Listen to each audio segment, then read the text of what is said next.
So some people ask me, well, Pascal, how did you grow so fast? How did you make so much money? Well, because I'm able to return 5 times what the average person was returning under this strategy.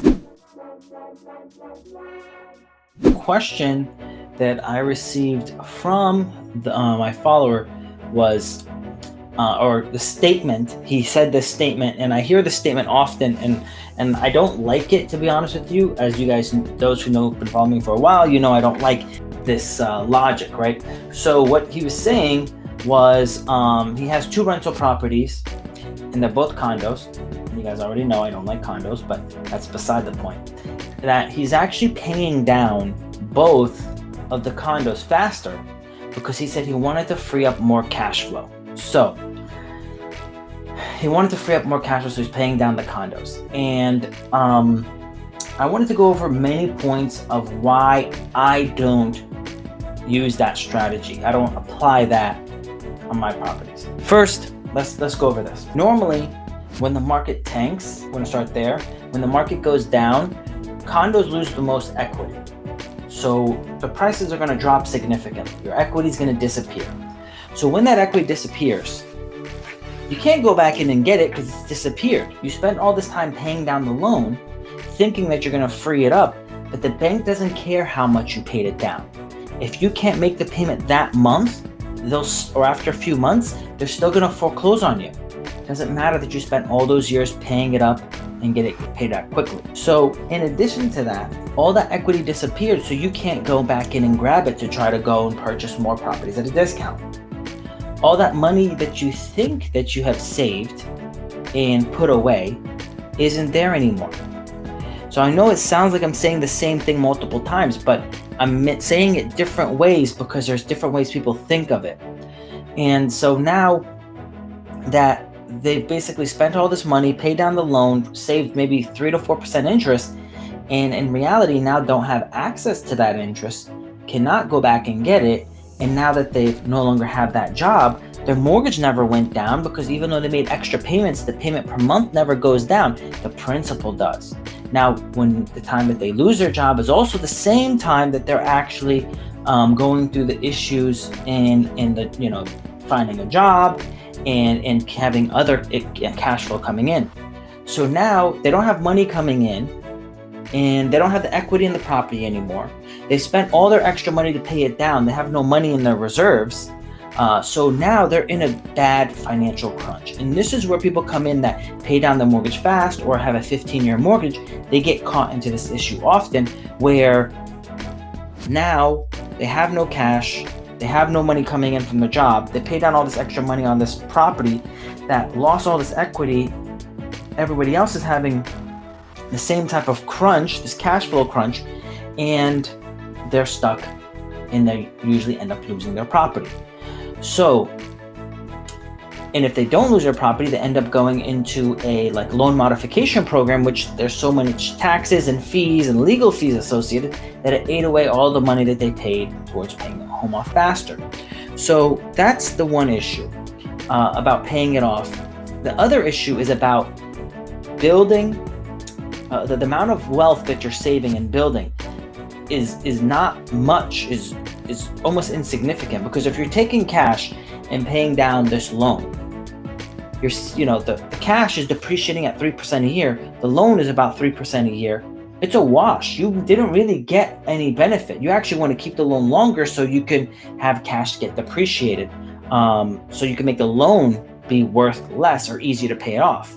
So in this strategy, I don't think it's a good idea. The reason why you shouldn't pay it off fast is that when you're paying off fast, normally when the market tanks, all that equity disappears. Most people have a cash flow problem, not an equity problem. So now they don't have the money to make their mortgage payment. The bank does not care that you pay down all this extra money. It still wants its regular payment. Now, it's 3% interest is what the inflation rate is. Your loan is 3%. It's a wash. You shouldn't be paying it down because there's no net benefit from it. You're not getting benefited. Now, if the loan was like back in the day where it was 8%, there is some benefit there because inflation is 3%. Your loan is 8%. You pay it off. You save 5% difference. But even in that situation, when you buy another property, you're getting more of a return on your money. So lastly, he had 2 loans and he's paying both off fast. That doesn't make any sense because you're not freeing up any cash flow. You're not freeing up the cash flow until it's actually paid off. So it's not helping you in the short term at all. Your focus should be, if you're going to do that plan, which I don't agree with this plan, but if you're going to do that plan, you should be paying off one of the loans, not both of the loans, okay? Because it's not going to help you. So I'm going to put it on the board so you guys can see. Let's see the nice whiteboard back here. So this is his example of the information he gave me. He has one condo that he owes $125,000 on the condo.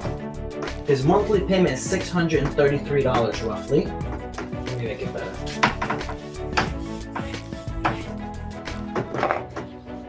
It's $1,250, and his payment is $633. So $617 a month he's paying extra on this loan. This is on a 4.5% loan. I ran this number on. $181,000 for the other property. $1,300 a month payment. $917 mortgage payment. $417 extra principal. So he's putting down around another. So in this scenario, one loan is $125.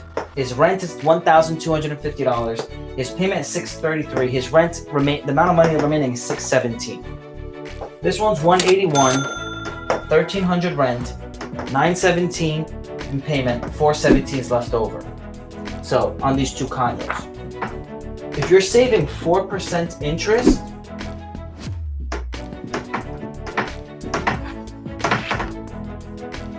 $4% isn't much money on your return. Let's make believe that you have,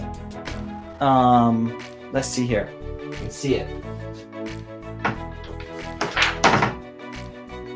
If you have $10,000, $10,000 on average, my cash on cash return is going to be about 15%. 15% is going to be about 15% return. Cash on cash. So that's $1,500. This right here is 4%. That's $400. There's a difference of $1,100 here. This is also very bad writing. So let me redo this.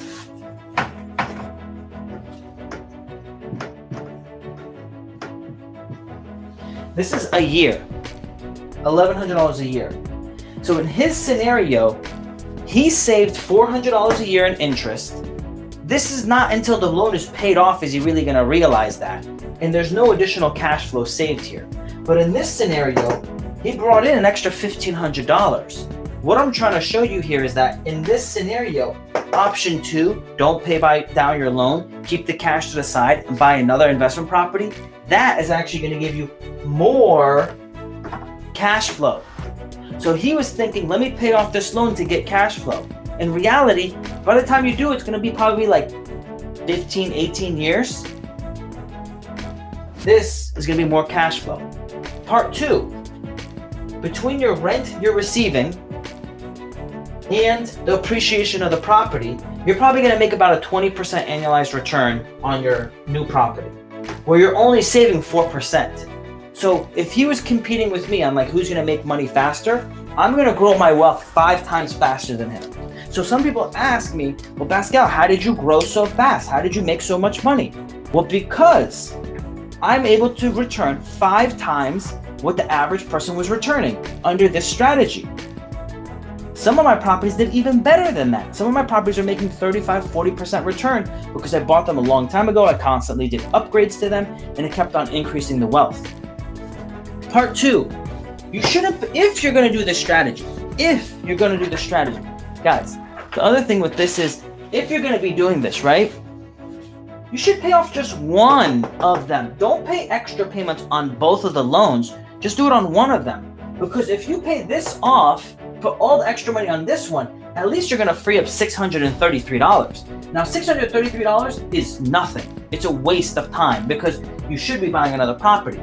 If you look at the return, paying off a $125,000 loan and you're bringing 15% on it, you're going to be bringing in $1,800 a month. in cash flow, extra cash. This one you're only saving $633. So if he said, the smart way would have been just pay off one of them so you could free up $633. Because if you're trying to pay off both, neither one's going to get paid off for a long time, and you're really not freeing up any cash flow. You're just saving yourself an interest. And 4% in interest is laughable. Like, why are you going to try to save 4%? You're looking at pennies. That's what you're doing. When you're trying to pay off your loan, doing this strategy, all you're doing is, if you ever see a person picking up pennies off the ground, that is the equivalent for an investor. You're picking up pennies off the ground as an investor. Well, your strategy should be, instead of paying this off and saving $633 off $125,000, $125,000 on 15% is $1,250, 625, 1260, 25. It's $1,875. So let me draw it bigger for you guys.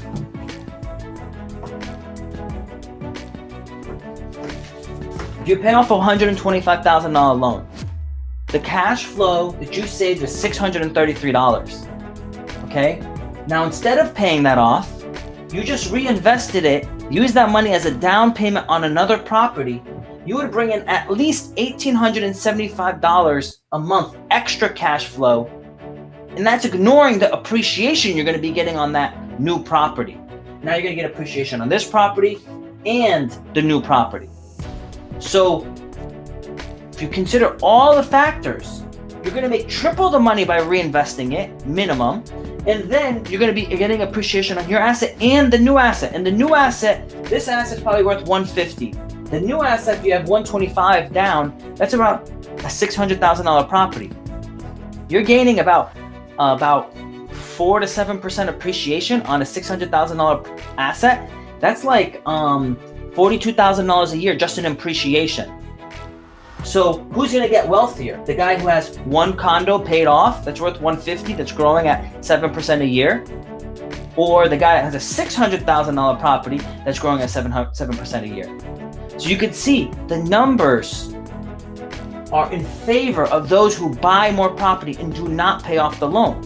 And even if he says, I don't want to buy any more property, you still shouldn't pay off the loan, because if something goes bad, where's your money?